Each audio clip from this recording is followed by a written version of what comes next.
අපි අද බලමු ළමයි පාඩම යන්නේ දෙමළෙන් ප්‍රශ්න අහන්නේ කොහොමද කියලා. දෙමළෙන් ප්‍රශ්න සීමා.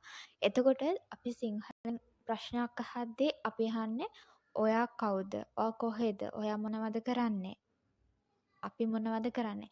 මේ වගේ වචන තියෙනවානේ. එතකොට අපි දෙමළෙන් එකේදී අපි පාවිච්චි කරන්නේ කවුද කියන්නේ යාර්. යාර් කියන්නේ කවුද? නිගේ යාර්. ඔයා කවුද? එතකොට එන්න මොනවද? මොනාද? එංගෙ කොහෙද? එංගෙ කියන්නේ කොහෙද? නීග ඔයා. නාම් අපි. හරිද?